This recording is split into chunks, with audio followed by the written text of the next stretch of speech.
Okay folks, part 2 on how to disassemble and reassemble the 1911. Part 1 of my video, I showed the basic military way.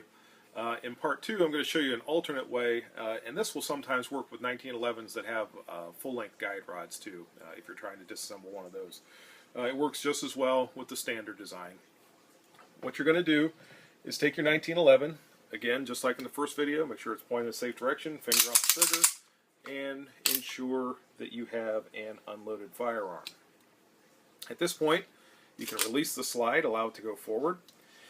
And what you're going to do is hold this in a fashion where you've got your thumb right underneath the grip safety, like this, and your fingers are going to roll over the top of the slide. So you're holding it just like this. The reason you're going to do that is because you're going to use your fingers then to pull the slide back until the point that the notch in the slide for the slide stop, right here, right there, lines up with the slide stop. You can then reach across with your other hand to the other end of the slide stop pin and push that out, just like that. Once you have done that, you can then slowly and easily allow the slide and barrel assembly to come forward off of the frame. As you do that, make sure you wrap these fingers around the bottom of the slide and keep the recoil spring captured so it doesn't go flying across the room. See, I'm holding on to my recoil spring and my recoil spring guide. At this point, the frame is as far disassembled as you need to for general cleaning and maintenance. You can put that down. Now, you've got to grab a hold of that recoil spring guide and control it as you remove the recoil spring from the slide. Now, the nice thing about disassembling your 1911 this way is now there's no tension whatsoever on this barrel bushing in the front or the recoil spring plunger. So you can push that down. Again, I slide the barrel forward a little bit because that takes some pressure off of the bushing, and you can then remove it pretty much with finger pressure once I get it to the right place here. Now I guess before I do that, I've still got to remove the recoil spring plunger. Now I can spin this pretty freely and remove the bushing.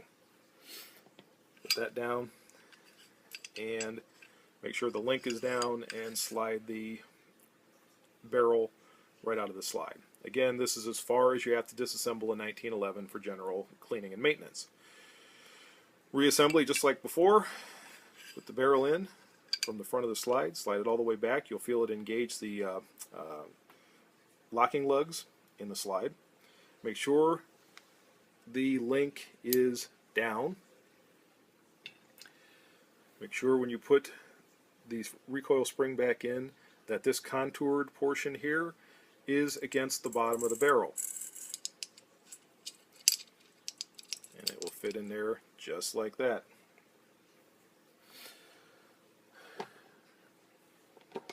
You can then take your frame, and we're going to put this back on here just like this. The reason I put it on upside down is to keep that link down and also to keep the recoil spring from falling out or doing anything we don't want it to do.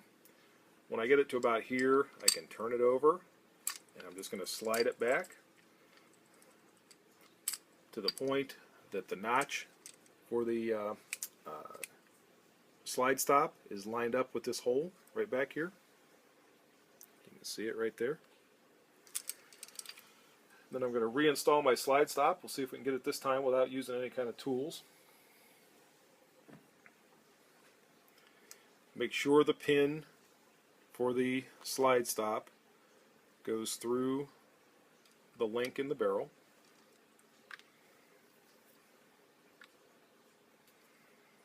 And you might have to move things around a little bit just to make sure that lines up. You can usually, as you're looking through here, pretty well spot where the link is.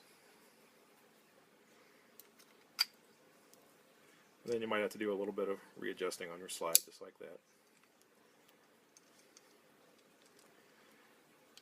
again, this is the part with this particular pistol where it gets a little finicky because it doesn't like to allow that plunger to move far enough to get this back in. And just like before, I think I'm going to go ahead and stop it, give that an attitude adjustment, and then we'll go on. Okay, got it back in that time. I was able to do it without any tools. I just kind of moved it around a little bit till I could finally get it to snap into place. At this point, I'm going to move my slide forward. I like to set the safety just because it holds the slide. And I can take this, remember the projection on the barrel bushing has got to be turned so it will go down into the slide.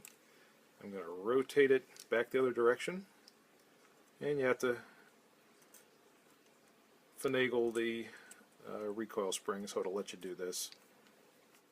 Okay, at this point you can take your recoil spring plunger, put it back on the end of the recoil spring, push it down, and you've got to rotate that bushing back, and when it snaps into place, you're reassembled again. Release safety, double check, make sure everything works the way it's supposed to, make sure you're empty, check the firing control, make sure everything is the way it should be. You can check the safety, make sure that's working, check the grip safety, make sure that's working, and you now have a fully functional reassembled 1911. Hope this video is helpful. Take care. Bye-bye.